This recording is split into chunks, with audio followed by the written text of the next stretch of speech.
Hey guys, we have some really nice kind of quality of life features that we're shipping today, so I thought I'd record a quick video update on what they are. So the first one is around batch actions for time entry suggestions.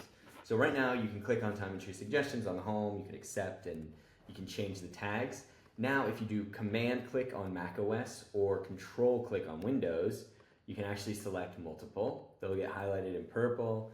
And you can, tag them, approve them. So let's say I wanted to basically update the tags for these. I could clear tags for projects, clients, and tasks. I'm going to add, let's say debug production, right? Okay, now it adds that, and then I can hit approve all, and boom, they're approved. So that's really nice. We also added the ability to delete time entries. You can batch that from the top bar or recreate time entry suggestions. So you can see that there. The other thing that we updated is our algorithm for detecting different activities. So like this is our clustering algorithm for finding how to break up time entries from your raw activity. So we were using a k-means algorithm for that. We switched to something that's more around activity change, and it's been much better. So let us know what you think. There's a new setting, which is called time entry grouping, which controls the size of your groups, basically.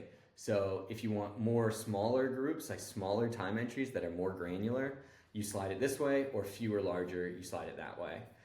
So you can, give that a shot. Now, if I was to like clear suggestions and then recreate them with that new setting, you'll see that they're a lot smaller. So definitely give that a shot. Let us know what you think. Let me see, I can try and also quickly do that. So let's say if I fewer, larger, let's try that actually. Clear the suggestions, then let's recreate them. Boom, see they're much larger now. So that should be a lot more accurate. Let us know what you think. I think everyone starts right at the middle, which I found to be really accurate for me. I'm gonna clear this one more time and recreate them. The other thing really quickly was around batching. So if you want to take batch actions in the timeline view, you can also do that here. So you can just click select all, or you can click option click as well to select specific ones. And then you can, exactly that, update the tags, however you want to do it. So these ones have the same tags. You can, let's say, approve them all. So this is just meant to make tagging time that much easier. We have some more improvements that are coming out really soon that we're really psyched. So let us know what you think, and thanks so much for using us.